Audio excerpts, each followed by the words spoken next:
desde a criação, por ela traído então, Verbo fez-se homem e salvação.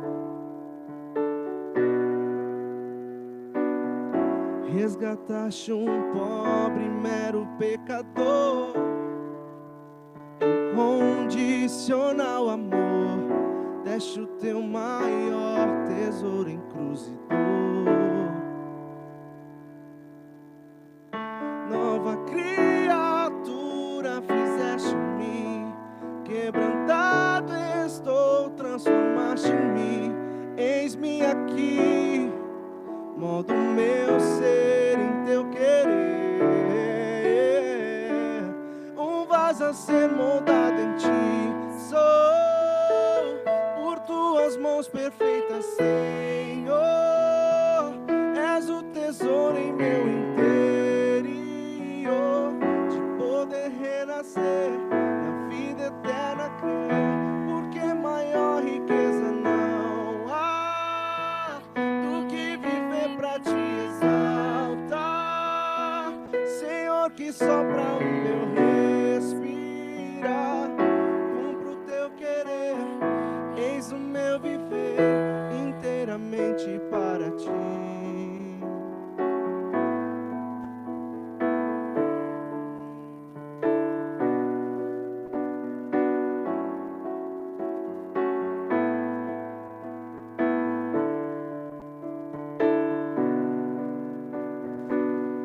Frágil como um vaso em barro sem valor,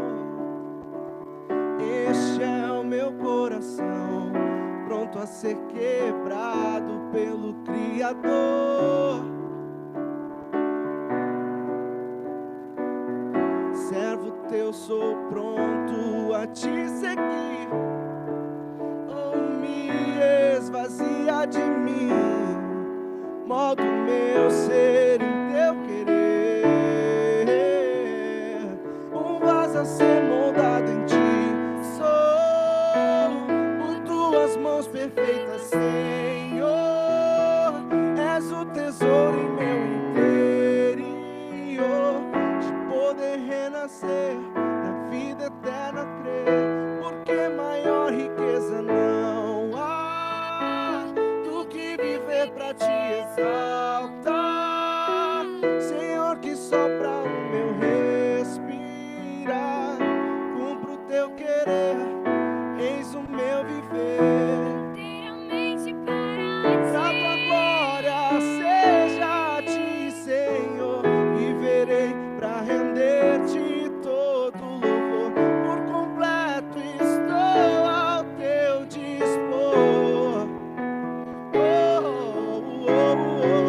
Tudo em mim a te entregarei, o maior dos tesouros em ti encontrei, pleno em teu espírito serei, um vaso a ser moldado em ti sou, por tuas mãos perfeitas, Senhor. És o tesouro em meu interior, de poder renascer, na vida eterna crer, porque maior riqueza não há do que viver pra te exaltar, Senhor, que sopra o meu respirar, cumpro o teu querer, eis o meu viver inteiramente para ti. Eis o meu viver inteiramente para ti.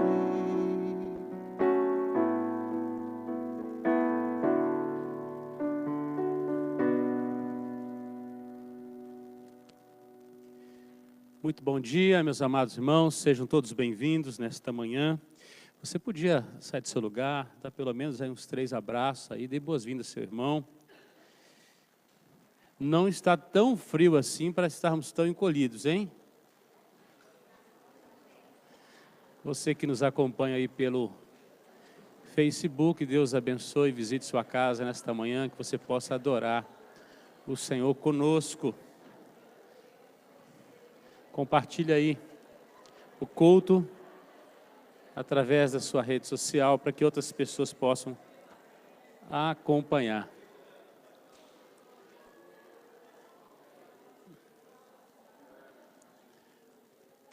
Muito bom, era só 3, viu?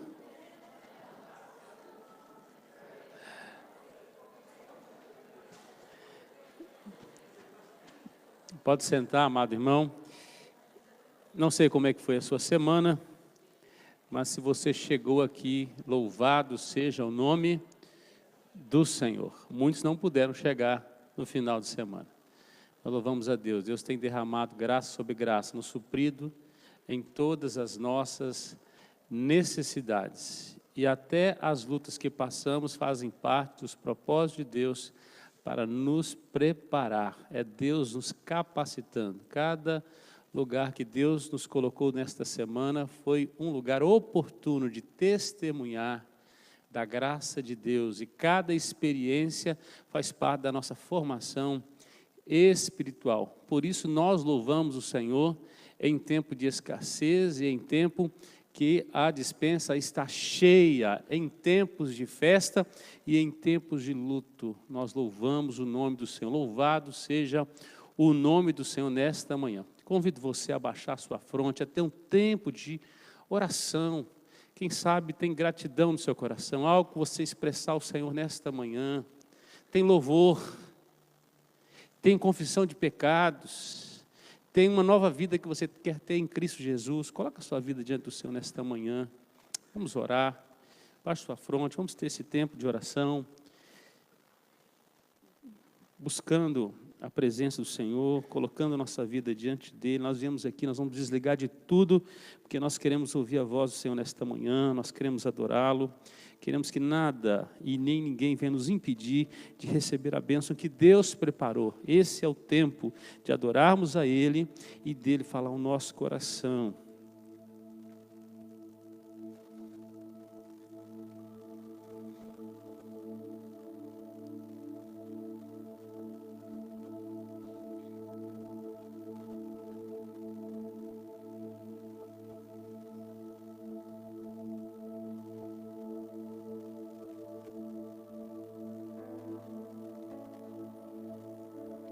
Oh, Deus Santo, nós queremos te bendizer nesta manhã. Durante toda esta semana, o Senhor teve o nosso lado, Senhor. Ai de nós sem a Tua presença, ai de nós sem o Teu Santo Espírito, Senhor. Nós te louvamos porque o Senhor nos acampou. O Senhor esteve presente em cada momento de nossa vida. O Senhor colheu cada lágrima, o Senhor recebeu cada sorriso, cada expressão de generosidade, foi um culto ao Senhor. Em cada queda, o Senhor esteve com a mão estendida para nos levantar. A Tua palavra diz que o Senhor não está com a mão encolhida, nem com os ouvidos tapados. Os nossos pecados nos separam do Senhor, ó Pai. Mas nós louvamos por Tua graça, porque mais uma vez nesta manhã Tua misericórdia se renova sobre nós. E nós te damos graça pelo grande amor do Senhor, pelo perdão que recebemos em Cristo Jesus. Confessamos que somos pecadores, ó Pai, incapazes de cumprir toda a lei do Senhor. E carecemos dia a dia da Tua glória, da Tua misericórdia, da Tua graça, do Teu favor, e que não nos conformamos, ó Deus, com este século, não queremos andar numa vida torta, queremos ter uma vida reta diante do Senhor. Por isso ajuda-nos, Senhor, ajuda-nos na nossa falta de fé, ajuda-nos na nossa falta de perseverança, na nossa falta de resiliência, ó Deus, de resistência aos ataques, ó Pai. Nos ajuda na nossa oração, porque não sabemos orar como convém. Desperta no nosso coração a dependência maior do Senhor. E nesta manhã seja adorado pelo que Tu és, ó Deus, por Sua imensidão, pelo Seu poder, pela Sua presença gloriosa, majestosa, transformadora. pelo seu conhecimento, ó Deus, por sua fidelidade, por tua longanimidade, benignidade, por Deus, pelo teu amor tão imenso, ó Deus, o qual o Senhor não poupou o próprio Filho, mas o Senhor nos deu o seu Filho. O Senhor entregou o seu Filho por nós. Receba o nosso louvor, nossa adoração nesta manhã. Receba este culto, ó Deus. Obrigado por todas as bênçãos derramadas sobre nós, as quais não podemos contar. Louvado seja o nome do Senhor. Tu és digno de receber toda a honra, toda a glória e todo louvor. Que o teu Espírito Santo, com toda liberdade, possa mover nossas mentes e corações desta manhã. Que os nossos lábios limpos possam, ó Deus, entoar os perfeitos louvores do Senhor. Que o nosso coração possa desejar ardentemente a tua presença, Senhor. E que ao ler tua palavra, que o Senhor possa inflamar o nosso coração. E que nós saímos daqui nesta manhã, ó Deus, fortalecidos, animados a uma vida reta, santa, diferente, impactante nesse mundo, para a glória do Senhor, em nome de Jesus. Amém. Abra sua Bíblia comigo, amado. Salmo 144. Eu quero convidar você a se colocar de pé.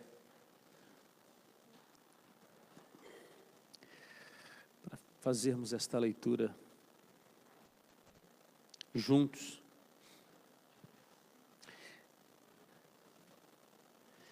São 15 versos e é hora de despertar. Então vamos ler juntos este salmo do verso 1 aí até o verso 15, todo ele. Vamos juntos? Bendito seja o Senhor, rocha minha, que me adestra as mãos para a batalha e os dedos para a guerra. Minha misericórdia e fortaleza minha, meu alto refúgio e meu libertador, meu escudo, aquele em quem confio e quem me submete o meu povo.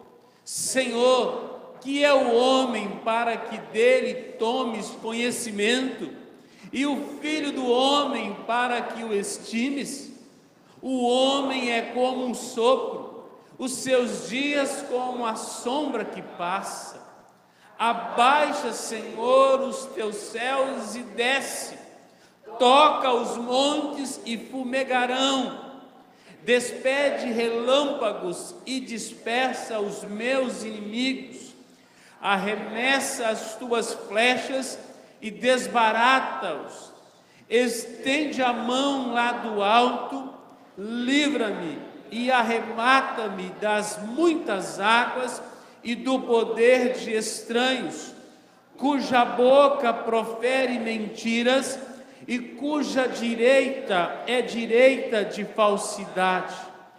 A ti, ó Deus, entoarei novo cântico, no saltério de 10 cordas te cantarei louvores. É Ele quem dá aos reis a vitória, quem livra da espada maligna a Davi seu servo. Livra-me e salva-me do poder de estranhos, cuja boca profere mentiras e cuja direita é direita de falsidade.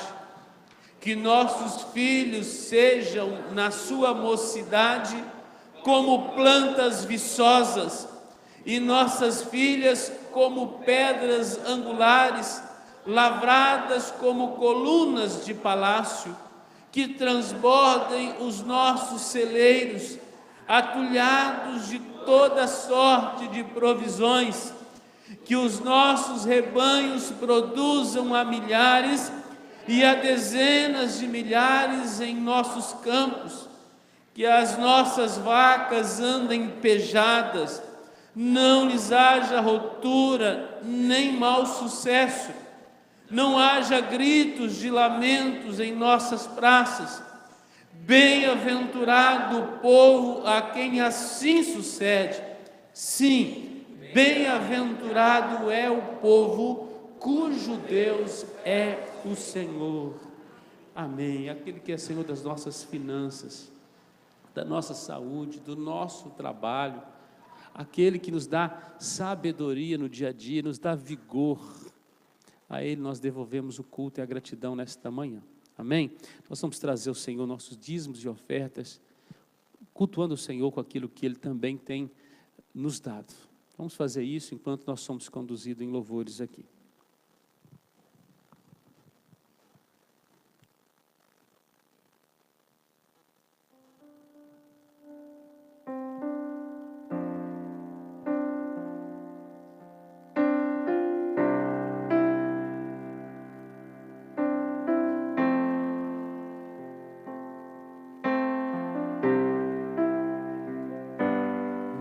Jesus,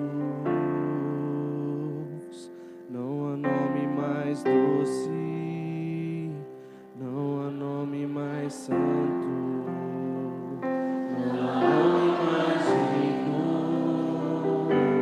Jesus, toda a terra estremece, os joelhos se dobram, os anjos se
Antes de eu falar, tu cantava sobre mim.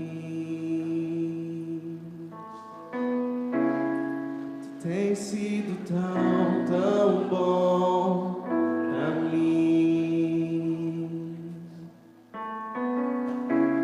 Antes de eu respirar, sopraste tua vida em mim.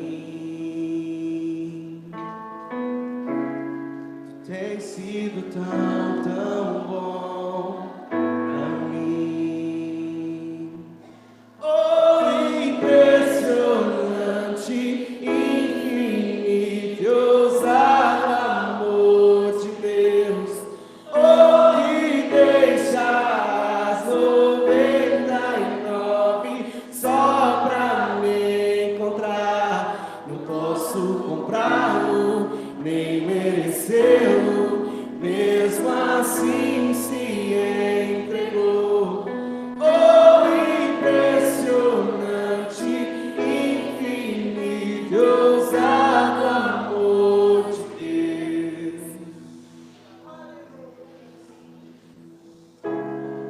Inimigo eu fui, mas teu amor lutou por mim.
Pode sentar, amado irmão.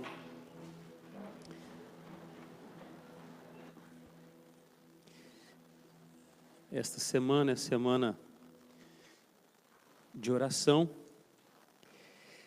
E no dia 7 de setembro, um dia muito especial, um dia de jejum e oração, e toda a IPB estará aí nesse dia, tirando um dia para interceder pela pátria. Nós vamos passar um vídeo breve aí desta divulgação, campanha nacional de nossa igreja, orando pela nossa nação.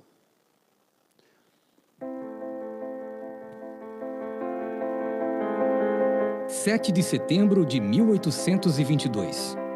Há 196 anos, foi proclamada oficialmente a independência política do Brasil.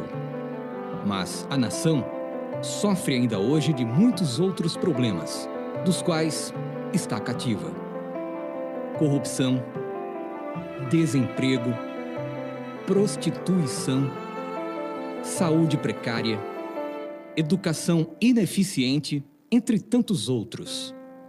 7 de setembro de 2018.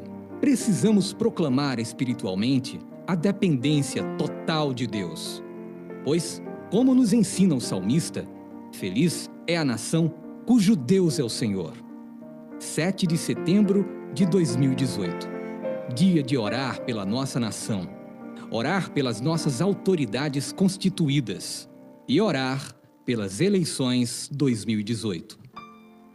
Eu vou orar para que não tenha corrupção no Brasil. Eu vou orar, Papai do Céu, para que os pais tenham emprego para comprar comida para os filhos.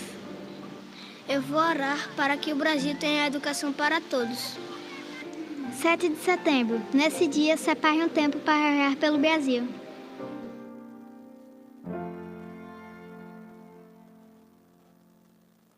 Então está aí o desafio. Durante toda a semana nós temos aí a semana de oração, começando hoje às 0 hora, nós temos aí as 24 horas de oração. E de segunda a sexta, todos os dias, 19 horas, nós temos um encontro aqui, tá? Nossa reunião de oração. Separe no seu dia esse o melhor tempo para estar aqui. E no dia 7, gaste pelo menos 1 hora nesse dia, intercedendo pela sua nação. Vivemos um momento muito crítico. Você não vai ver neste púlpito propaganda eleitoral deste ou daquele candidato. Mas nós queremos desafiar a igreja a orar, a pesquisar, a conhecer os candidatos e orar por eles em todas as esferas, desde deputados, senadores, governadores e presidentes. Precisamos de uma transformação na nossa nação. Nós cremos que essa transformação virá através da igreja, que também é um agente político na sociedade. Então, precisamos orar e agir. Este é o tempo. Dia 7 é um dia especial, onde todos os presbiterianos do Brasil estarão orando pela pátria. Então, não esqueça, coloque aí na sua agenda de separar, então, este dia. Eu quero convidar à frente os nossos aniversariantes desta semana, as crianças também, nós vamos orar por elas. E o pastor Anderson, que será nosso preletor nesta manhã, trazendo a palavra do Senhor.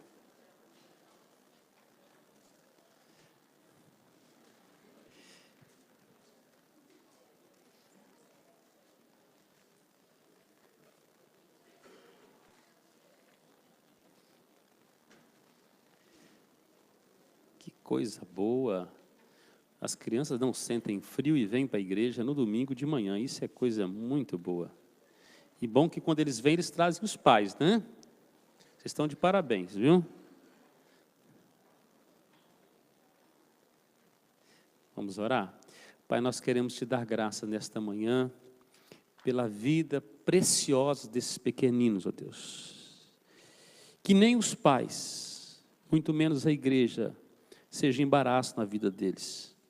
Todos sejamos canais de bênção, para facilitar, ó Deus, a caminhada deles de conhecer o Senhor.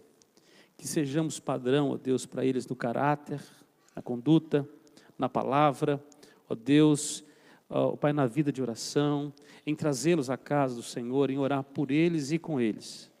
Assim rogamos Tua bênção, a bênção sobre a vida dos pais que têm o dever, diante do Senhor, de ensiná-los as palavras, as santas palavras da cruz. Também, ó Deus, rogamos Tua bênção sobre a nossa equipe do departamento infantil, que tem dedicado bom tempo para, ó Deus, ajudar neste ensino, que eles sejam usados pelo Senhor. Nunca tirando a responsabilidade que é dos pais, ó Pai. Que o Senhor possa acordar os pais dessa igreja para levar mais a sério, ó Deus, ó Pai, a evangelização dos seus filhos. Também, ó Deus, louvamos o nome do Senhor pela vida dos nossos irmãos que completam mais um ano de vida, alguns, ó Deus, de casamento, que o Senhor possa abençoar ricamente, que cada um dia e cada um dos anos em os quais estão vivendo sejam contados com uma vida santa e na Tua presença. Também, ó Deus, unge os lábios do Teu servo, que o pastorando seja um instrumento do Senhor, um vaso limpo, ó Pai, um canal limpo a falar ao nosso coração nesta manhã, e que aquilo que o Senhor separou para edificar Teu povo, para nos desafiar para uma vida diferente, que Ele tenha intrepidez para fazê-lo. Oramos em nome de Jesus. Amém. Parabéns aos nossos irmãos aniversariantes. Crianças, podem ir devagar, tá bom?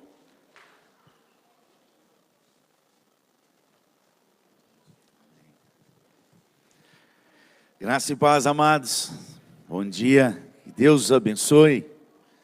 Que a paz de Deus continue sobre sua vida, em nome de Jesus. Abra a palavra do Senhor, no Evangelho de João, capítulo 8. Agora, a partir do versículo 21, a exposição dessa manhã será até o versículo 59. Como não tem como a gente expor versículo por versículo, senão a gente fica aqui até meia-noite, nós vamos ler os versículos centrais do tema dessa mensagem e vamos discorrer sobre o tema central daquilo que Jesus está discutindo com aqueles que estão ali na porta do templo, na área dos dízimos. Como vocês vieram no domingo passado, vocês ouviram todo esse ensinamento aí sobre onde Jesus tinha o costume de se colocar para contestar ou pregar um novo reino, a palavra que Deus tinha dado, a nova ordem de um novo reino chegado até a Jerusalém, o reino de Deus, através do Filho dele, Jesus. Então, nesse contexto, Jesus, numa outra feita, ou num outro dia, ou numa outra hora, aqui fala de outra feita, lhes falou dizendo: vou retirar-me, e vós me procurareis, mas perecereis no vosso pecado. Para onde eu vou, vós não podeis ir. Então diziam os judeus: terá ele acaso a intenção de suicidar-se? Porque diz: para onde eu vou, vós não podeis ir. E prosseguiu: vós sois cá de baixo, eu sou lá de cima. Vós sois deste mundo, eu deste mundo não sou. Por isso vos disse que morrereis nos vossos pecados, porque se não crerdes que eu sou, morrereis nos vossos pecados. Então lhe perguntaram: quem és tu? Respondeu-lhe Jesus: quem é que desde o princípio vos tenho dito? Muitas coisas tenho para dizer a vosso respeito e vos julgar, porém aquele que me enviou é verdadeiro, de modo que as coisas que dele tenho ouvido, essas digo ao mundo. Eles, porém, não atinaram que lhes falava do Pai. Disse-lhes, pois, Jesus: quando levantardes o Filho do Homem, então sabereis que eu sou, e que nada faço por mim mesmo, mas falo como o Pai me ensinou. E aquele que me enviou está comigo, não me deixou só, porque eu faço sempre o que lhe agrada. Dito estas coisas, muitos creram nele. Disse, pois, Jesus aos judeus que haviam crido nele: se vós permanecerdes na minha palavra, sois verdadeiramente meus discípulos, e conhecereis, e a verdade. Esse é um dos versículos que geralmente a gente decora assim: conhecereis a verdade vos libertará. E aqui está o contexto desse versículo, a história toda desse versículo. E daí por diante, Jesus começa a combater e fazer o contraste da verdade absoluta e da verdade relativa, chamada de mentira. Porque toda verdade que é relativa, que não é absoluta, ela é uma mentira. Ela pode ser verdade para alguém, mas para o Deus, autor e consumador da fé, ela se torna uma mentira. Porque o que o mundo prega hoje é que não existe mais verdade absoluta. Que a verdade ela é relativa, depende do ponto de vista. E aqui Jesus está exatamente combatendo essa verdade relativa. E ainda está chamando a todos os outros, inclusive mestres e judeus que estão ali na porta do templo, de mentirosos e servos do diabo e que seguem o pai da mentira. E esse é o contraste do texto. Para que a gente possa entender qual é a verdade que Jesus está falando, a gente precisa fazer algumas perguntas. A pergunta é: o que é realmente a verdade? Qual é esse conceito de verdade absoluta? O que é conhecer a verdade? Quem realmente anda na verdade? São essas coisas que Jesus está dizendo para esse povo. Lá na frente ele vai revelar qual é o conceito maior de verdade. Todo conceito, ele é feito daquilo que o autor construiu, ou aquele carro, ou aquela casa, ou aquele projeto. Esse sim, aquele que criou, ele tem o verdadeiro conceito, porque ele criou. Todos aqueles que olham para aquilo que foi criado, ou andam nele, seja o carro, por exemplo, faz o test drive, ele cria um preconceito daquilo que foi criado. Ele faz um experimento e ele tem um pré-conceito, seja bom ou seja ruim. Porque ele não tem todo o conceito, ele não participou da história da construção. Então essa é a diferença do conceito e do pré-conceito. O conceito, o verdadeiro conceito, ele vem daquele que é o autor daquilo que foi criado. Então, João 14,6, Jesus vai afirmar qual é o conceito da verdade. Ele diz: eu sou a verdade, eu sou o caminho e eu sou a vida. Esse é o conceito de verdade. Ninguém vem ao Pai senão por mim. O resto é pré-conceito. O conceito da verdade, o conceito de vida, o conceito de caminho, de jornada, ele se resume em Jesus Cristo. É por isso que hoje a gente tem ficado aterrorizado com tantas coisas que mesmo dentro da igreja e sendo ministros de Deus, a gente não tem respostas para algo que vem acontecendo. Hoje não é o discurso do texto, que o texto fala sobre a verdade, mas sobre conceito de vida. Por que tantos pastores têm suicidado? E mais outras pessoas a mais. Porque pessoas que geralmente suicidam, geralmente as pessoas que mais têm condição financeira. Se o mundo responde que quem tem é. Quem tem não precisa de mais nada. E então está vendo que quem tem está suicidando. Está entrando em depressão, ansiedade. Essas coisas a gente achava que era só de pobre, porque está faltando dinheiro, da ansiedade. E a gente está vendo que os que mais suicidam no mundo inteiro é aqueles que têm condição financeira, que têm condição estrutural, de diploma, inclusive espiritual. E isso está entrando num caos. Talvez seja, irmãos, porque nós temos olhado a vida com um pré-conceito de vida. E não do óculos daquele que criou a vida. O conceito de vida é Ele. Se nós examinássemos as Escrituras para procurar o verdadeiro conceito de vida, nós pararíamos com esse preconceito de vida que a gente tem vivido dentro das igrejas. E isso Jesus está dizendo agora aqui com a verdade. Então, qual é o parâmetro e conceito de verdade? João 14,6, Jesus. É dele. Ele é a pedra angular, a pedra onde naquela época não tinha os elementos eletrônicos que tem hoje, aonde se assentava a pedra no canto, aí puxava o fiozinho e todas as outras pedras tinham que ter o mesmo alinhamento daquela pedra para que o piso ficasse retinho. É o referencial de toda a construção. E Jesus, a palavra do Senhor diz que Ele é a pedra angular. Então não é o seu pastor, a sua igreja, o membro dessa igreja, mas a verdade absoluta, a perfeição, sede perfeitos porque eu sou perfeito, sede santos porque eu, o Senhor teu Deus, sou santo. A pedra angular é Jesus. Então a igreja toda tem que se alinhar a essa pedra.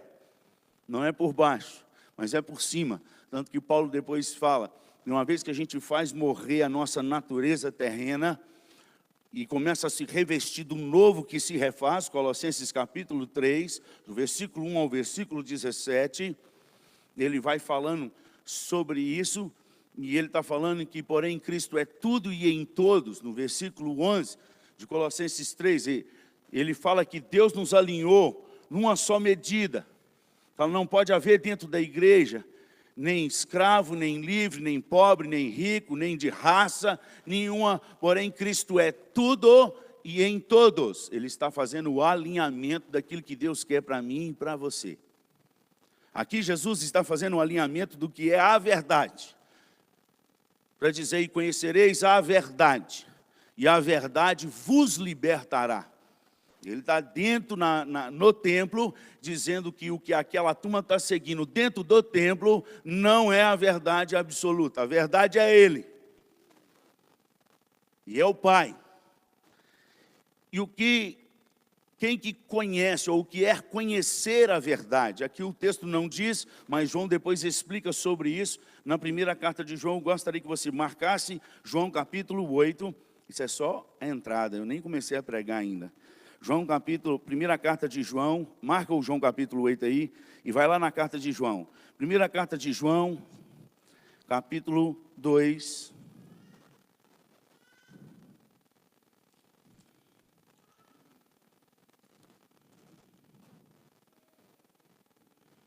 Primeira carta de João, capítulo 2.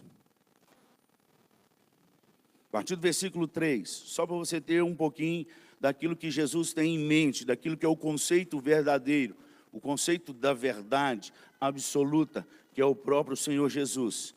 Do versículo 3 ao versículo 5, vamos lá?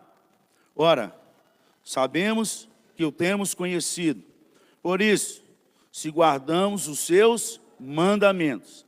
Aquele que diz, eu o conheço, e não guarda os seus mandamentos, é mentiroso, e nele não está a verdade. Aquele, entretanto, que guarda a sua palavra, nele verdadeiramente tem sido aperfeiçoado o amor de Deus. Nisto sabemos que estamos nele. Versículo 6. Que aquele que diz que permanece nele, esse deve, assim como ele, esse é o conceito de verdade. Porque ele está dizendo agora quem é o mentiroso. E ele fala que eles estão andando com o pai da mentira, nesse texto de João 8. Vocês são filho da mentira.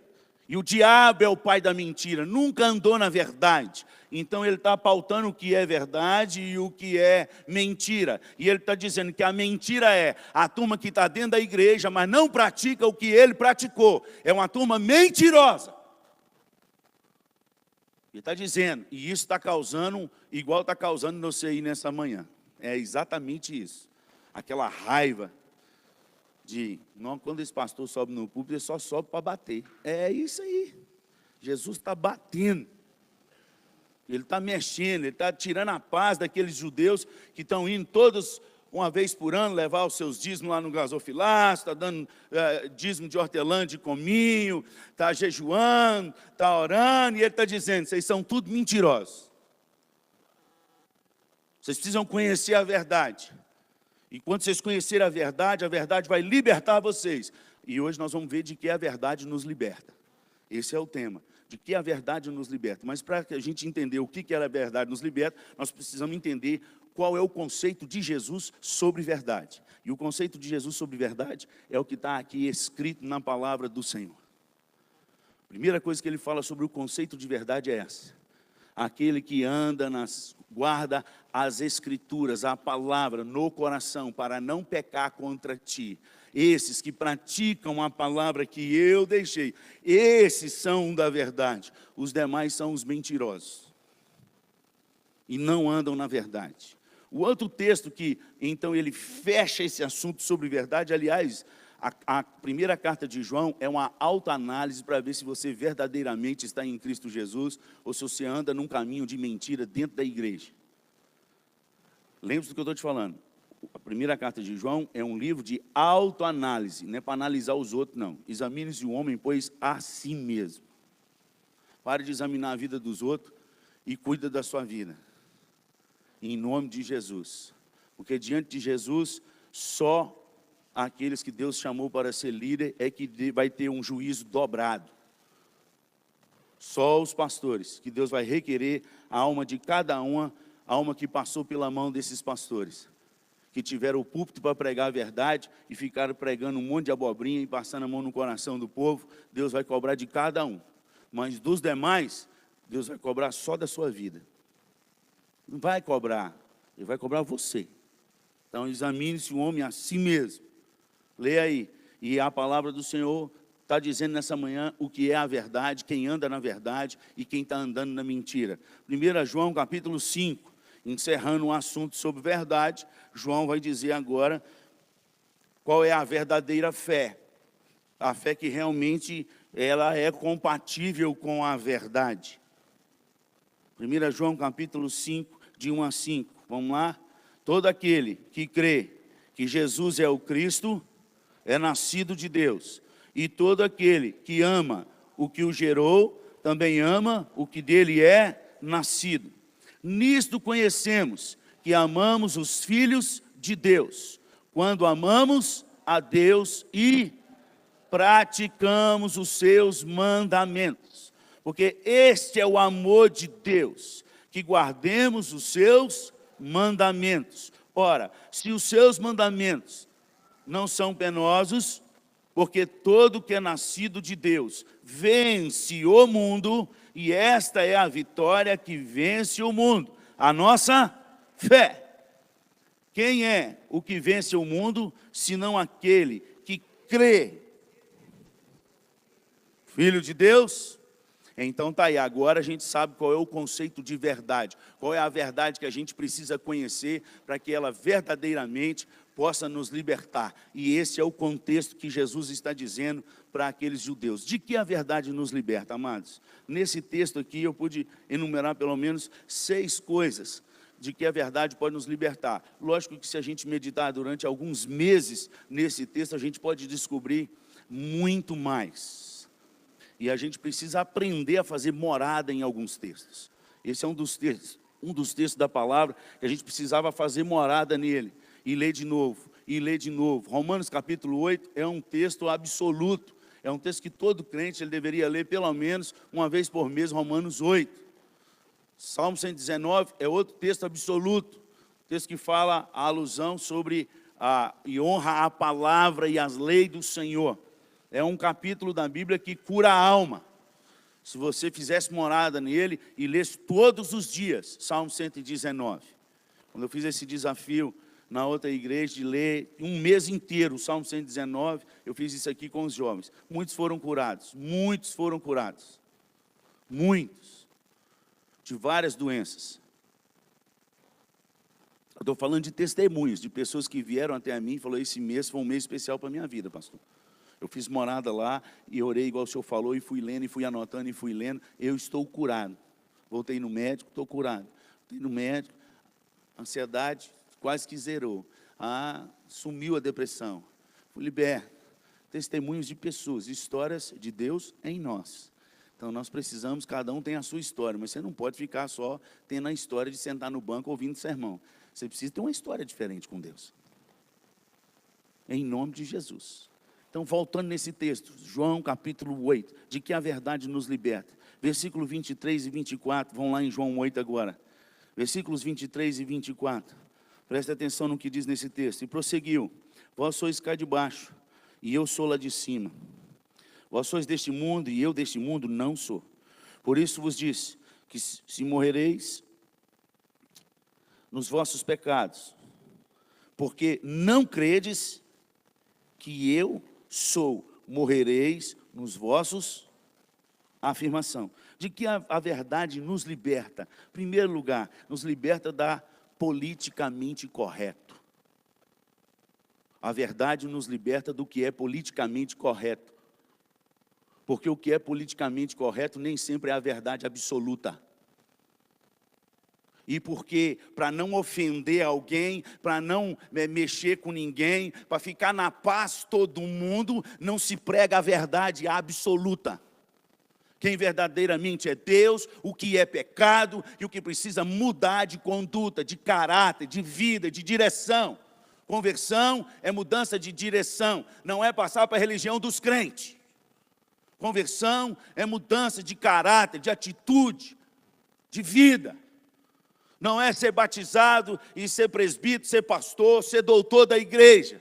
É vida com Deus, é andar com Deus. Essa é a verdade absoluta.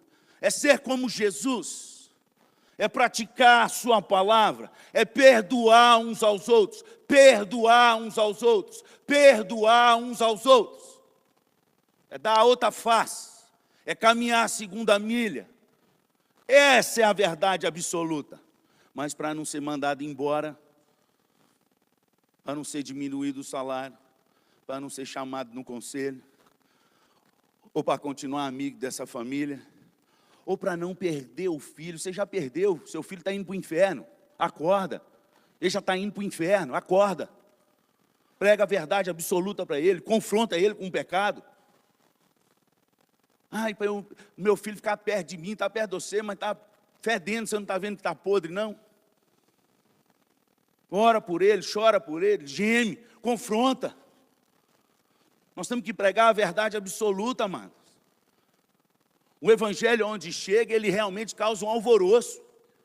Eis que aqueles que têm transtornado o mundo chegaram até nós. É um transtorno quando o evangelho chega, porque é contra a cultura do mundo, totalmente contra. Se a gente está igual, parecido, igual, você está fora da rota. Essa é a mentira que o diabo prega. Essa é a turma que está dentro da igreja, que são os mentirosos, e que o pai deles não é o Senhor. O pai deles é o pai da mentira. O diabo, que só anda na mentira. E Jesus vai falando aqui para frente depois sobre esse tipo, que é a religiosidade. A primeira coisa que a verdade nos liberta é do politicamente correto. Nós não podemos andar no politicamente correto, porque nós temos uma verdade absoluta. Nós temos que nos posicionar diante da sociedade. Quem nós somos? Nós não somos daqui, nós somos lá do alto. Jesus foi claro. Eu daqui eu não sou, vós sois daqui, eu não. Eu sou do outro mundo. E ele falou que aquele que crê nele, conhece a verdade, anda como ele andou e passa a ser cidadão dos céus. Ou seja, você não é daqui, meu irmão, acorda. Qual a hora que você não percebeu ainda? Se você realmente confessa Jesus como Senhor e Salvador da sua vida, o seu conceito é de reino de Deus agora. Acabou esse negócio de parecer com o mundo, de andar como todo mundo faz. Acabou. Nós vamos ser perseguidos. Jesus foi. E os discípulos foram. Se não tem perseguição, tem alguma coisa errada na minha vida e na sua. A verdade absoluta nos liberta, primeiramente, do politicamente correto. Jesus já foi com o pé nos peitos de todo mundo que estava lá na porta do culto. Falou, vocês são daqui e eu sou de cima. E se vocês morrerem nessa mentira, vocês não vão no inferno. Eles estão mortos dentro da igreja. Confronto. Nós vamos confrontar. Gente, nós estamos criando um monte de filho presbiteriano, mas não temos o cuidado de criar filhos convertidos no Senhor Jesus.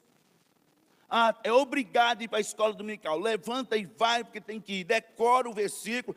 Vem cá, que agora é a hora do cultinho, vamos lá, vamos ler. Isso é tudo, é bom, mas acaba a ser, a maioria das vezes, mecanicamente.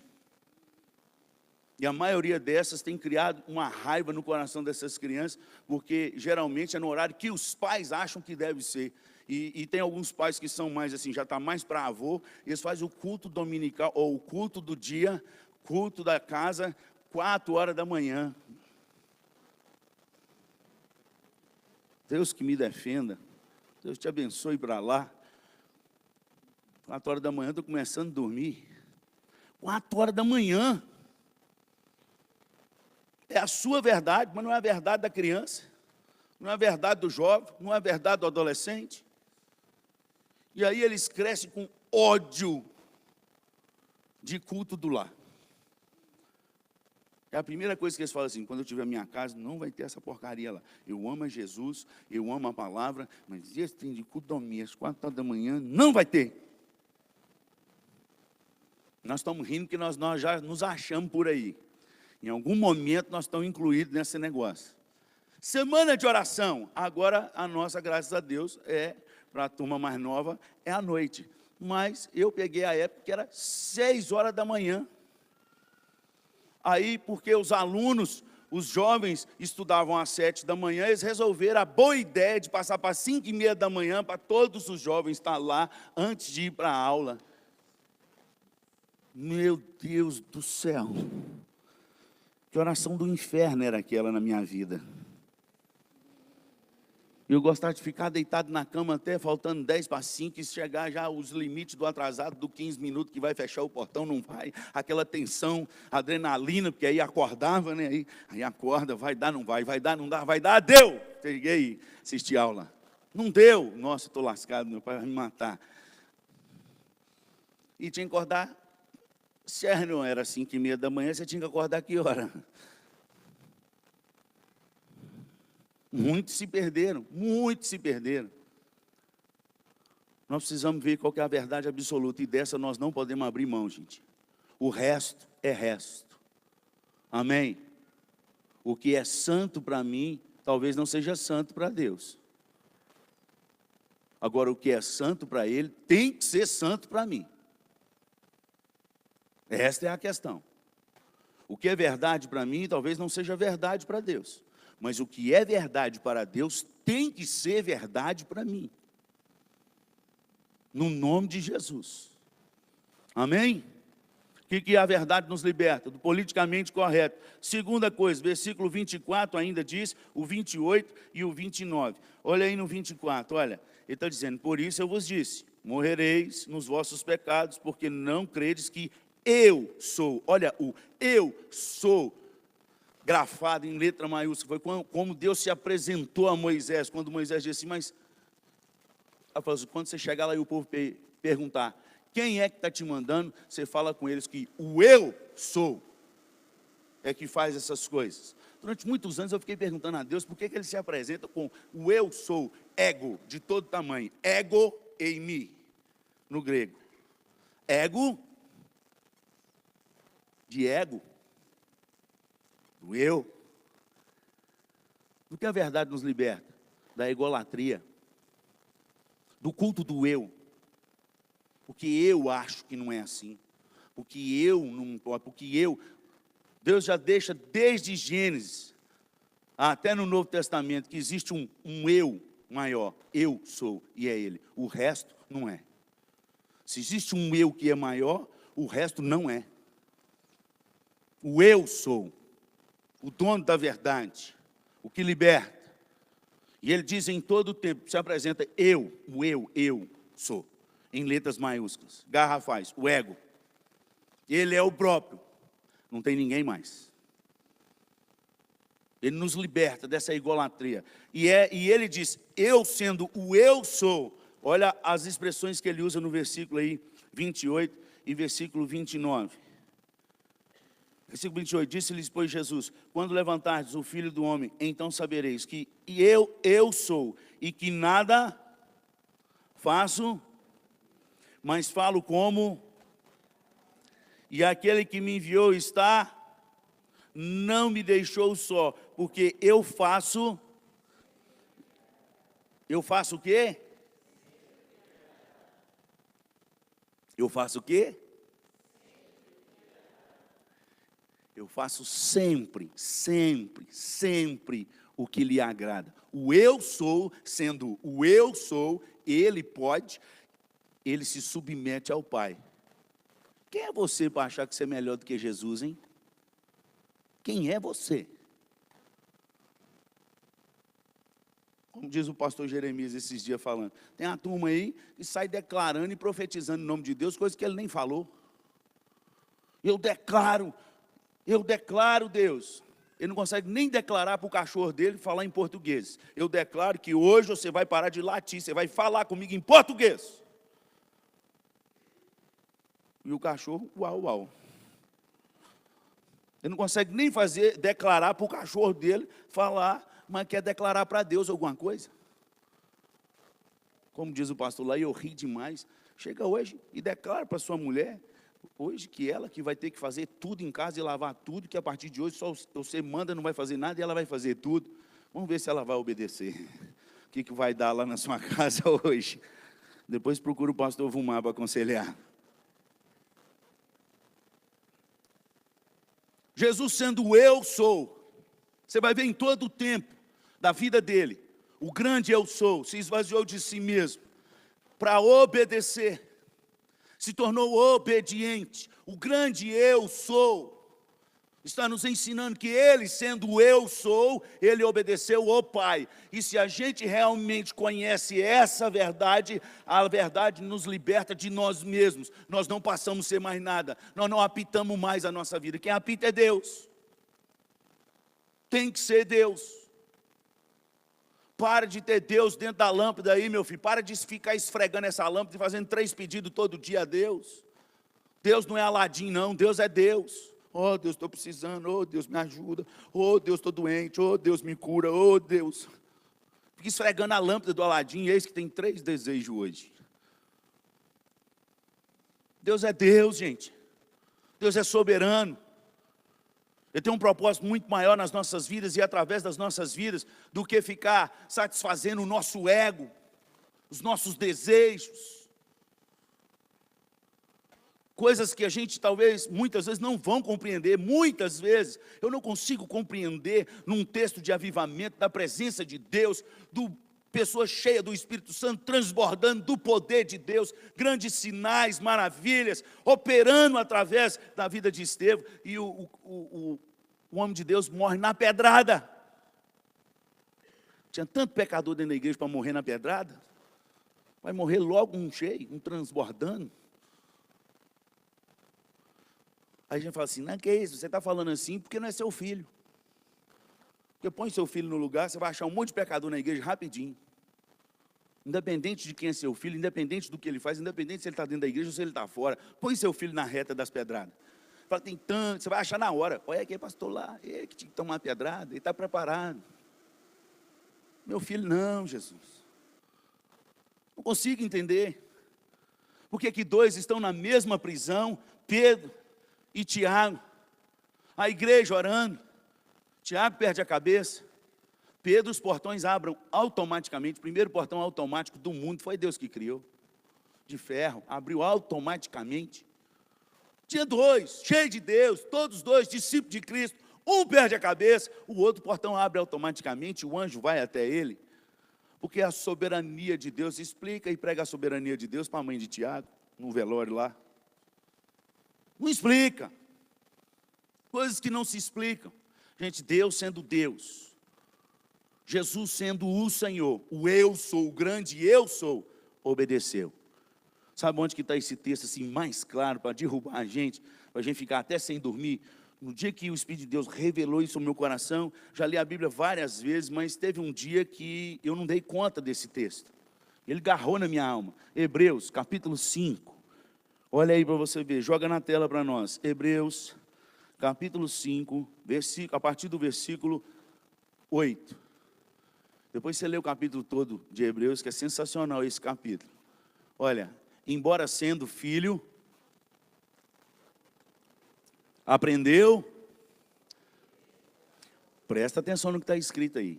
Embora sendo filho de Deus, ele aprendeu a obediência pelas coisas que Jesus, esse é Jesus.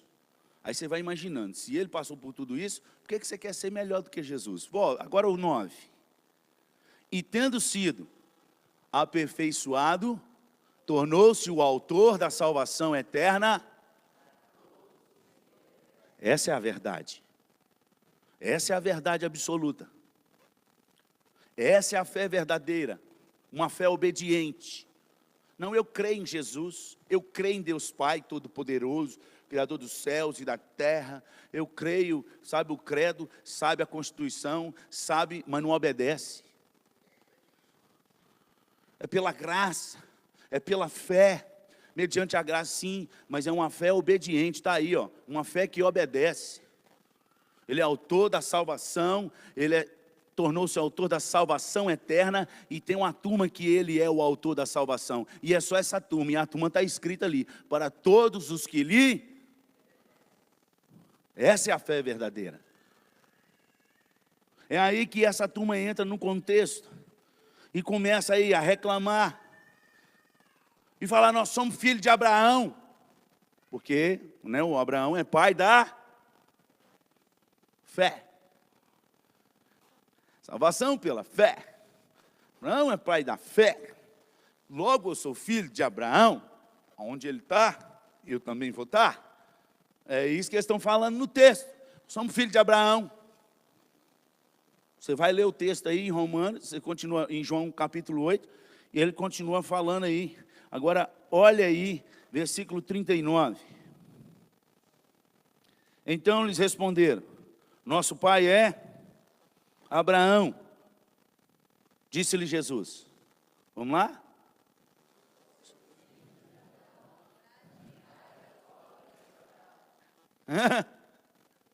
Se sois filhos de Abraão, praticai as obras de Abraão. É pela fé, mas uma fé que obedece. É pela graça, mas uma graça obediente. Uma graça e fé que obedece. Olha, pastor, mas é pelas obras ou pela fé? Ô filho, deixa eu te falar uma coisa para você tirar essa dúvida do seu coração de uma vez por todas. As obras, elas só identificam onde a gente está, se é no caminho largo ou se é no caminho estreito. É pelos frutos que se conhece a árvore, aonde a árvore está plantada. As obras, elas só identificam qual o caminho que nós estamos andando. Se é o largo, ou se é o estreito, ou se ainda nós estamos no largo, achando que estão no estreito. Quem é salvo em Cristo Jesus, mediante a fé, ele anda nas boas obras, do qual Deus preparou de antemão para que nós andássemos nela. Lá não é sugestão não, não é se quiser andar não, é ordem. Ele preparou e mandou, anda nelas. Para que o mundo, vendo as vossas boas obras, glorifique ao Pai que está nos céus. Amém? A verdade nos liberta da religiosidade. Não basta ser filho de Abraão. Tem que andar na verdade. Tem que praticar a verdade. E ele continua dizendo, gente, olha que testemunho lindo, lindo, absoluto, do próprio Deus, da vida de Abraão. Gênesis capítulo 26, marca na sua Bíblia. Esse você tem que abrir na sua Bíblia. E colorir esse versículo aí, seja no tablet, seja no celular, seja no papel. Marca isso aí, Gênesis capítulo 26, versículo 5. Deus está dando instrução agora para Isaac. Está vindo uma fome que veio na época de Abraão, está voltando na fome na época dele, e ele está tentando fazer uma coisa, e Deus fala, não vai para o Egito não. Espera aí, aí ele está dando instrução, e ele dá instrução, e aí ele dá um testemunho no versículo 5, do 1 ao 4 ele está dando instrução. No versículo 5 ele dá um testemunho do pai Abraão. Olha lá, vamos lá? Porque Abraão obedeceu a minha palavra, e guardou os meus mandados, e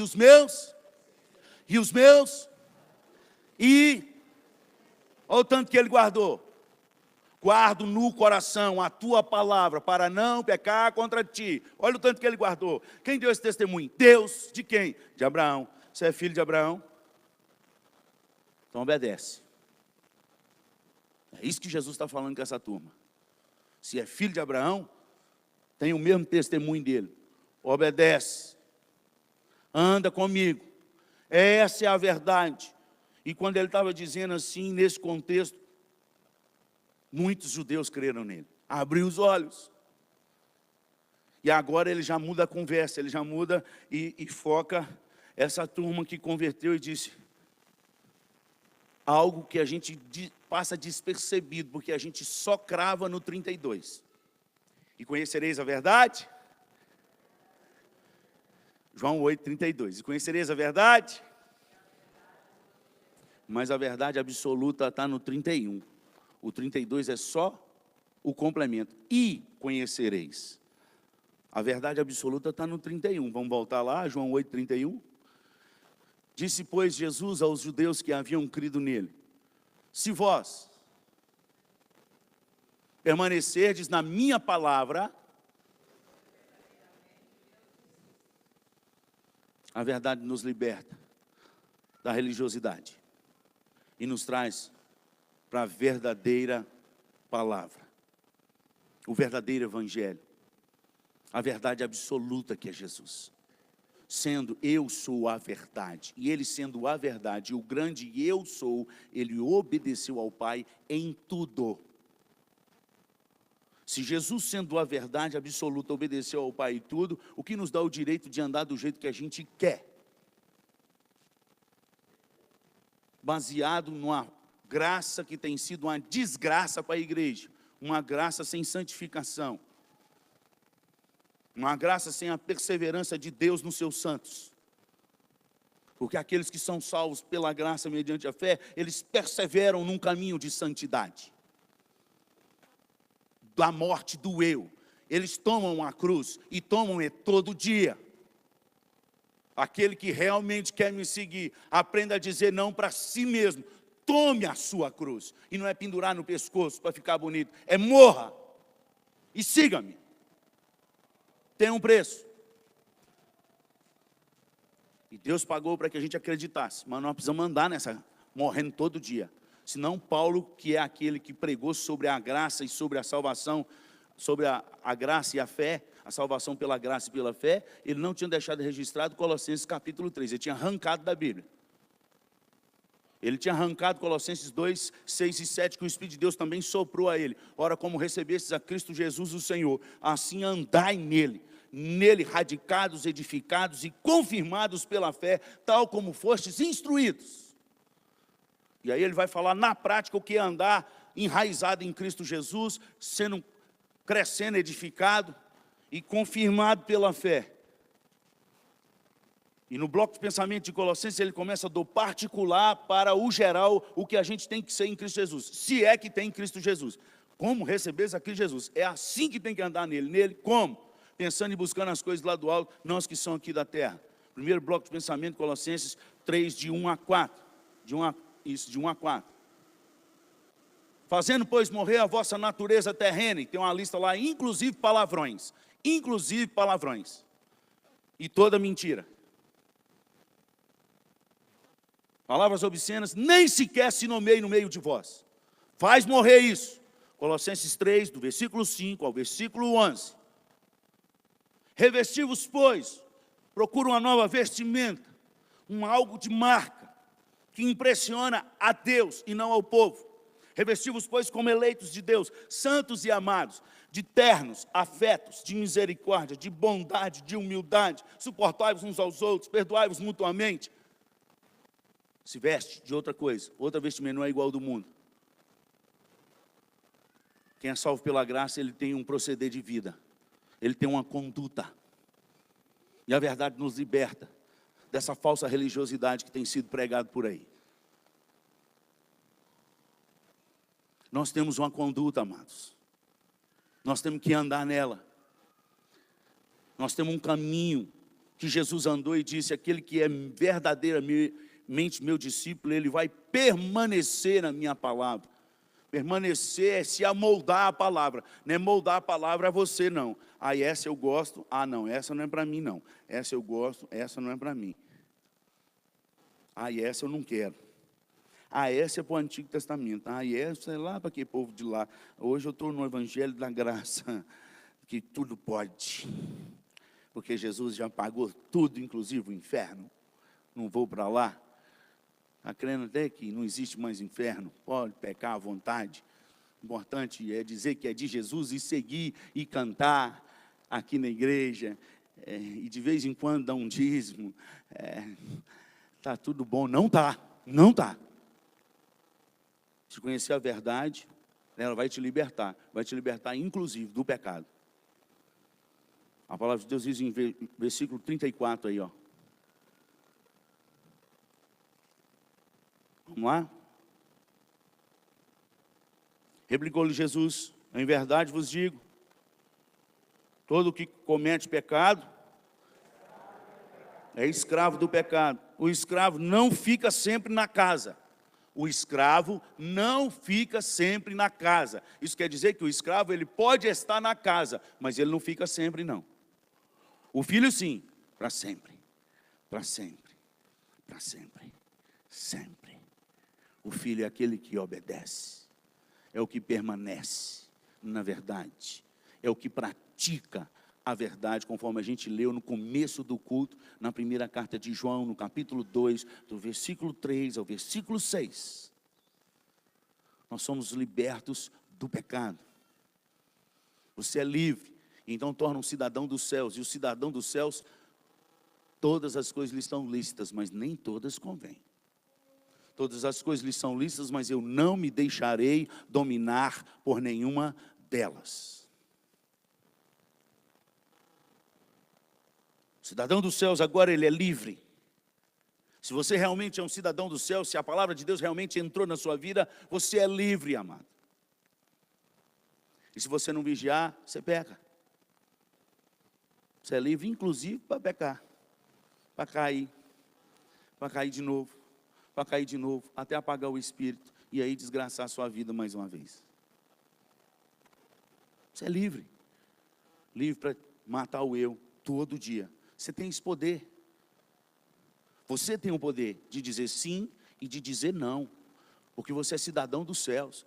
Você foi transportado do império das trevas para o reino da maravilhosa luz. E agora tem um processo de santificação, de lavagem. E essa, Deus falou, é que é para a gente fazer. Sede santos porque eu, o Senhor vosso Deus, sou santo. Aprenda a separar o precioso do vil, o santo do profano. Ande em santidade em todos os processos e cuidados da sua vida. Todos. Não é só no domingo, quando escuta pastor, não. Ou quando canta um hino e engrossa a voz, não. Em todos os seus atos. Onde está registrado isso, pastor? Na carta de Pedro. Primeira carta de Pedro, você vai ver no capítulo 1. Lê lá entre o versículo 13 e o versículo 17, e você vai ver a lenhada que nós vamos tomar. Inclusive, Pedro fala que essa carta foi escrita exatamente para falar sobre a graça genuína. Ou seja, naquela época já tinha uma graça fake. Ele registra isso na primeira carta dele, no capítulo 5, eu creio que lá pelo versículo, entre o versículo 10 e 13, ele está falando sobre isso. Eu vou escrever essa carta resumidamente para vos falar de uma graça genuína, ou seja, a outra é fake. E a graça genuína inclui santificação em toda a nossa vida. Inclusive no casamento. Capítulo 3 ele gasta para falar sobre a santidade no casamento. Por isso tem muita gente dentro da igreja, serve de Deus, e as orações dele não passam do teto, principalmente os homens. Versículo 7 de 1 Pedro 3 fala o motivo. Quem casou, filho, tem obrigação, e não é diante da mulher não, é diante de Deus. Você tem a opção de ficar aí, eunuco gospel. Celibato, dom do celibato. Você pode se fazer eunuco. A Bíblia fala que uns têm esse dom, outros se fazem. Mas uma vez que você decidiu casar, você tem que andar de acordo com o que aquele que instituiu o casamento deixou as normas. E a norma que ele deixou hoje é só os homens, não vou bater nas mulheres não. 1 Pedro capítulo 3, versículo 7. Põe aí para nós, só para a gente dar uma clareada na verdade absoluta. Marido, vós igualmente vivei a vida... Vamos lá, gente, vamos lá, vamos ler, é para ler. É para perder o sono mesmo. Maridos, vós igualmente vivei a vida comum do lar, e tendo consideração para com a vossa mulher como a parte mais, tratai-a porque sois juntamente herdeiros da mesma graça de vida, para que não se interrompam as vossas orações. E Deus não brinca de ser Deus, não. Nós brincamos de ser crente. Mas Deus não brinca de ser Deus e nem o diabo brinca de ser diabo. Ele vem para roubar, matar e destruir. E ele faz isso mesmo. E Deus deixou uma ordem para aqueles que querem ter vida santa no lar. Essa é a parte do marido. E se a gente não faz, é simples. Pode cansar de orar, filho. Não passa nem de você. Não responde. São interrompidas. Aí está a resposta, porque você ora tantos anos algumas coisas e Deus nunca te respondeu. Começa a tratar bem sua esposa, você vai ver que sua oração vai chegar via WhatsApp, né? Nem Sedex, é papum. Trata ela com dignidade, com honra, com pompa. Começa hoje pedindo perdão pelo que passou. Nem lista o que você fez de errado, porque a lista é tão grande que vai ficar até o ano que vem, pedindo perdão. Mas começa uma vida diferente. Essa é a verdade. Isso é verdade, gente. E Jesus disse, aquele que anda na verdade, ele pratica os ensinamentos de Jesus. A gente lê e salta. Lê e salta. Foi bem, maldita a hora que eu vim na escola dominical. Esse pastor gordinho me lenhou. Eu não, filho. Jesus está abrindo o seu coração para você mudar de vida, para você melhorar, para dar um upgrade aí no seu casamento, para consertar o que está errado. E a parte da mulher, ela lê depois. A responsabilidade dela é maior do que a nossa, porque ela é que tem o poder na mão de destruir o lar e de reconstruir o lar. Mulher sábia edifica a casa, mas é insensata com as próprias mãos a derruba. Só tem esse versículo para mulher, não tem para homem. E foi Deus que nos criou. Então, se Ele deixou aí, tem um negócio, um hábito na mulher diferente do homem. É melhor. Só que Deus vai cobrar. Porque a quem muito é dado, muito vai ser cobrado, gente. Entendeu? A verdade nos liberta desse falso evangelho que tem sido pregado por aí. Que tapa buraco, passa a mão na cabeça. A verdade nos liberta da morte eterna. A verdade nos liberta da surdez espiritual. Jesus falou, se vocês não têm entendido que eu sou o filho, que eu sou, é porque vocês estão surdos. É o versículo 47. Quando nós conhecemos a verdade absoluta, a gente começa a escutar. E a gente é livre da morte eterna. A gente poderia trabalhar, mas o tempo já está indo e a gente precisa ir para a sala agora, para aqueles que são da minha sala, para continuar apanhando. O pessoal do louvor, vem aqui na frente. E conhecereis a verdade. O que é conhecer essa verdade? O termo conhecer aí é um termo que pode ser traduzido como várias palavras, e uma delas está na expressão de conhecer, de estudar, mas é uma palavra também muito usada pelos judeus antigos, não sei se hoje no hebraico moderno, mas no hebraico no grego daquela época, é muito usado na expressão de um conhecimento sexual entre marido e mulher.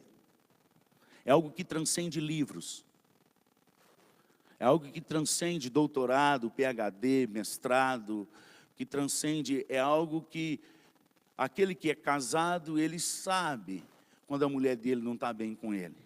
E ele não fez doutorado, não fez mestrado, ele é analfamante de pai Beto dessas coisas. Mas se a mulher olhar para ele e piscar com ele de um lado, ele já sabe que deu alguma coisa que ele errou.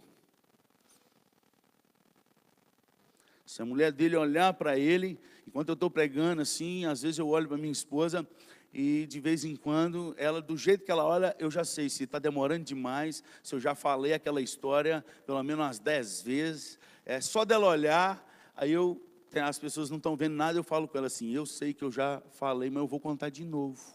Ela não falou nada, ela só olhou. Ela só olhou. Entendeu? Eu sei como o negócio está indo muito ruim. Eu estou aqui na frente e ela abaixa a cabeça, começa a orar. Eu falei, nossa, está ruim demais, Jesus, me ajuda, melhora. É esse conhecer, de quando levanta e olha, hoje você não está bem. O que está acontecendo? Não, você não está bem. É essa a expressão que Jesus está dizendo aqui. E conhecereis a verdade, de intimidade, de andar junto, de experimentar todos os dias ao ponto de, quando olhar para a verdade, já sabe o que você está acertando, já sabe o que você está errando. Intimidade. Só assim a verdade te liberta. Que Deus te abençoe. E que possamos nessa manhã, no nome de Jesus, desesperadamente desejar conhecer essa verdade que liberta. Que possa nos libertar do nosso ego, do nosso eu. Essa camisa bonita que eu estou usando aqui na frente, aqui em São Paulo, não tem valor nenhum essa marquinha que está aqui na frente. Porque ninguém conhece essa marca aqui. Mas lá na minha terra, é uma das camisas mais caras que tem na região. Quando olha o Rzinho, fala, nossa. Uns falam Habit, outros falam Habit. Quem entende inglês, problema seu, eu não entendo, problema meu. Lá, na hora que eles batem o olho aqui, eles identificam. Vocês, usando ou não usando? O que você está querendo dizer com isso, pastor? Quando Jesus bate o olho em nós, Ele sabe qual é a marca que está na gente. E a marca que vai valer para a vida eterna é só o que Jesus falou. Não é que pastor, denominação, não é o que os homens falam. É o que Jesus falou. A marca que nos marca e que faz a verdade, que toca o coração do Pai, é bem diferente da do mundo. Bem diferente. Os valores do reino de Deus é absolutamente diferente, radicalmente contra os valores do mundo. Porque no mundo quem tem mais quem é o primeiro é o que vale. No reino dos céus, quem é o último e servo de todos é o que é.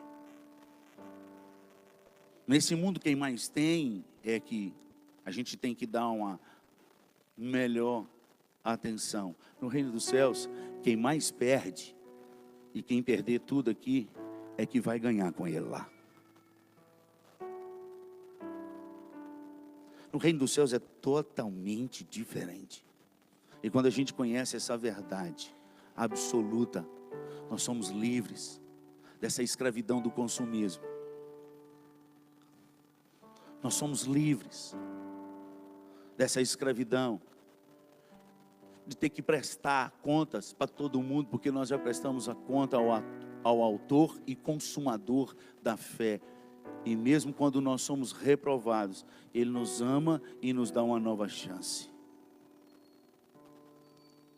As pessoas nos condenam. Se caímos, ai, ai. Mas diante do Senhor, toda vez que nós caímos, Ele deixa claro, essas coisas vos escrevi. João deixa em primeira carta de João, capítulo 2, a partir do primeiro versículo. Filhinhos, essas coisas vos escrevi, para que não pequeis. Não pequeis. Não pequeis. Se contudo pecardes, se contudo, é acidente.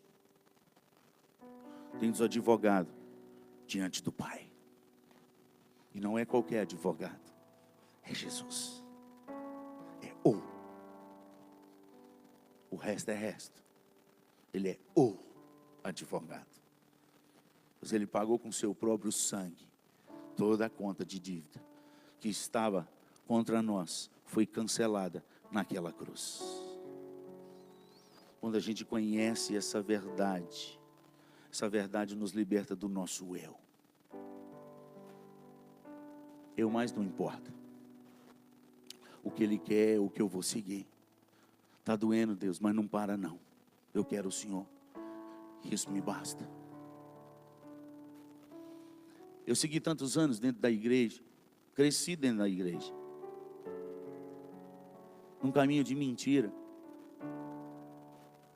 No caminho da desgraça. No caminho da religiosidade. De ser filho de diácono.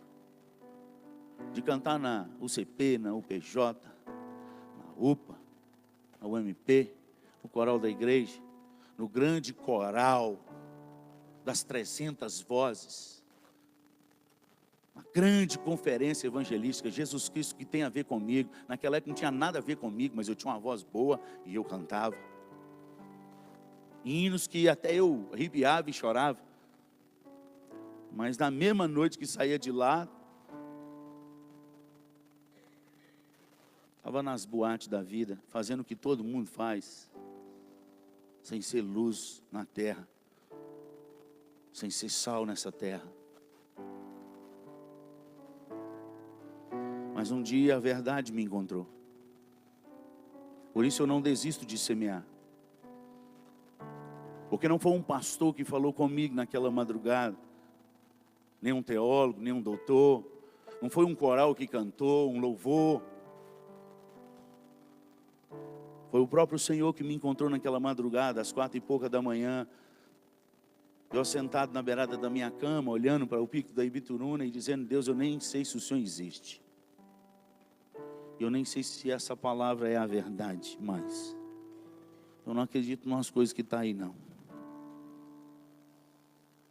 Mas se o Senhor é Deus, se existe um Deus em qualquer lugar, muda a minha vida. Porque se eu continuar no ritmo que eu estou, eu nunca tive medo de morrer. Tinha medo do inferno, de sentir dor, mas de morrer não. Nem de matar. Falei, nesse ritmo que eu estou, eu não chego aos 25 anos de idade. Eu tinha convicção disso no meu coração. Ou eu morro nas drogas, ou eu morro matando alguém, porque o negócio está indo nesse ritmo e está piorando. Se existe um Deus, muda a minha vida. E meus pais nem sonhavam nisso. Dentro da igreja. Eu estava em todos os cultos de domingo. Durante a semana não, mas nos domingos, batendo cartão. Todos os acampamentos. Congresso, ou era pior de congresso. Olha eu lá. Indo para o inferno a largos passos. Longe da verdade absoluta. Mas naquela madrugada, Deus ouviu a oração daquele jovem desesperado aos 19 anos de idade. Quase que morreu naquela madrugada de overdose de droga e bebida. E daquela noite, aquela madrugada, quando eu desafiei a Deus, falei, se o Senhor é Deus e o Senhor existe, muda a minha vida. E eu quero experimentar tudo que está nessa palavra. Porque se o Senhor não pode fazer tudo que está nessa palavra, então o Senhor não é Deus. Daquele dia em diante, nunca mais eu fui o mesmo. Eu encontrei a verdade absoluta, que me machuca todas as vezes que eu faço algo errado até hoje. Diminuiu, dos 19 anos aos 47. Mas eu estou morrendo todo dia ainda. Porque Jesus falou que era para tomar a cruz todo dia. Até quando? Até Ele voltar.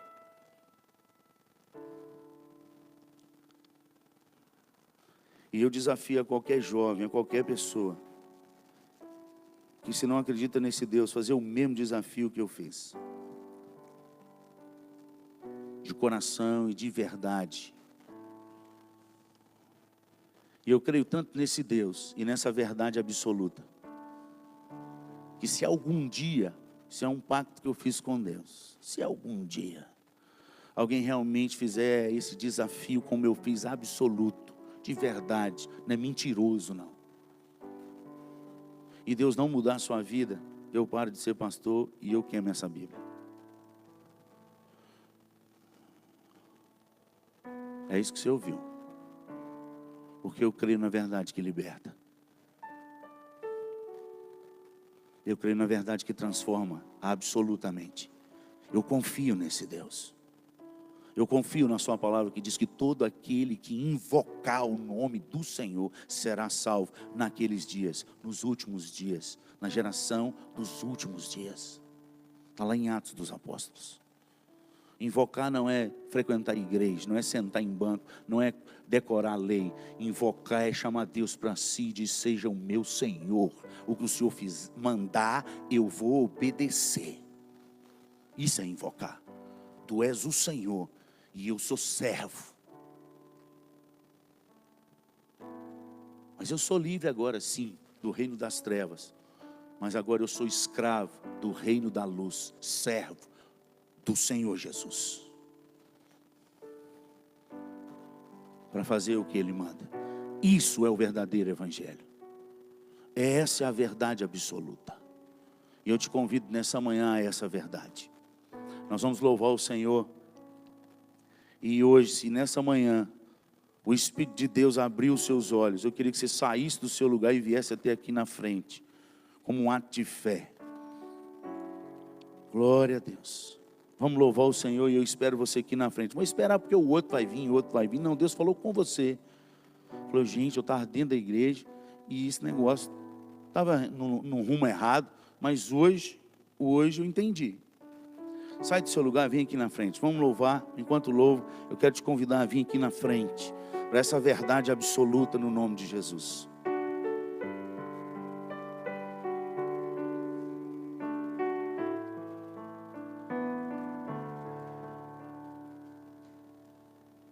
Meu Jesus, a ti me achego, com temor no coração. És o meu maior anseio, Rei da minha salvação. Pai, a ti eu agradeço por tão infinito amor que recebe com carinho este pobre pecador.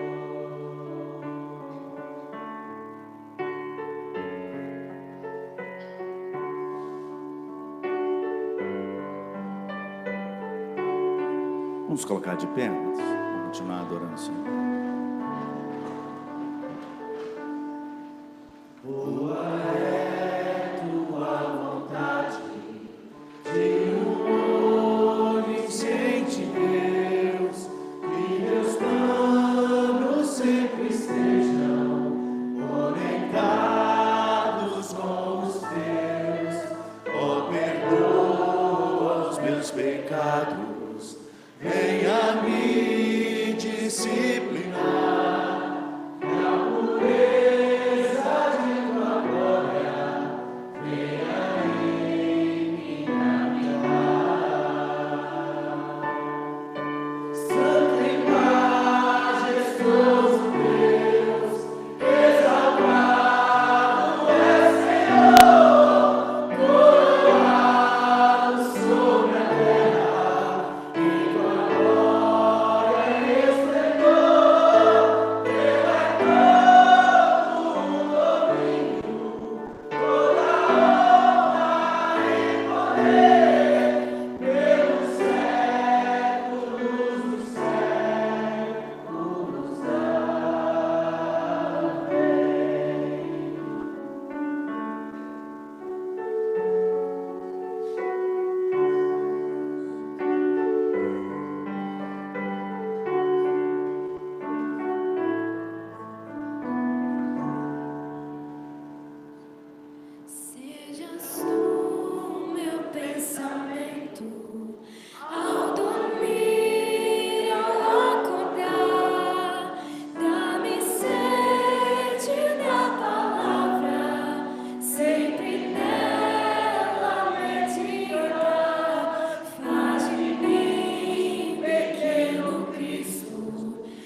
Muito obrigado, Senhor, pela verdade que liberta. Muito obrigado pelo teu Espírito que nos incomoda, que acorda a tua noiva para o encontro com o noivo, que nos alinha, que nos limpa, que nos corrige, que nos enche, que nos cura, que nos sara. Essa é a tua palavra. Que essa verdade possa continuar inundando a nossa alma dia após dia. Que o arder do teu Espírito, o fogo do Senhor, possa reacender, reacender, reacender em nossos corações, assim como aqueles jovens do caminho de Emaús, assim como aquela sarça onde o Senhor manifestou a tua presença, assim como o Senhor veio sobre os seus discípulos alinhados. Aviva a tua obra, Pai, no decorrer dos séculos. Responde à oração de Abacuque. Nós oramos com ele no nome de Jesus, naquela palavra profética do Senhor, do qual o Senhor deixou claro que tem como sim reavivar, tem como sim sair do pó. É na tua palavra que diz no Salmo 119, no versículo 25, a minha alma está apegada ao pó, mas ali é uma promessa e uma súplica de um Deus que nos ouve e responde: vivifica-me, traz de volta, dá vida de novo, vivifica-me segundo a tua palavra. Vem sobre a tua igreja nessa manhã e continue despertando essa igreja para ti. Ela é tua, e a ti toda a honra e toda a glória, o poder, o domínio para sempre, sempre e sempre. Leva-nos para a sala de aula agora, Senhor, e continue no teu mesmo Espírito, nos confrontando, nos alinhando, nos acordando para ti, pois queremos encontrar com o noivo, queremos ouvir do noivo: vinde benditos de meu Pai, para o gozo eterno. É a única coisa que vai valer a pena naquele dia. Vinde benditos de meu Pai. Dá-nos a graça e o transbordar do teu Espírito, para que possamos ter a condição de perdoar como o Senhor deseja, de dar a outra face como o Senhor ordena, de caminhar a segunda milha, de dar também a túnica. Ah, Senhor, nos ajude. Vem com teu Espírito sobre nós, porque é só por Ele, por meio dEle e através dEle. Sem Ele estamos perdidos. E a promessa tua que o Senhor o enviaria, e que Ele nos consolaria, que Ele nos ensinaria, e que Ele nos exortaria, e que Ele mortificaria a nossa carne. Que a tua palavra se cumpra em nós, no nome de Jesus. Amém. Deus os abençoe. Podem ir para as classes imediatamente.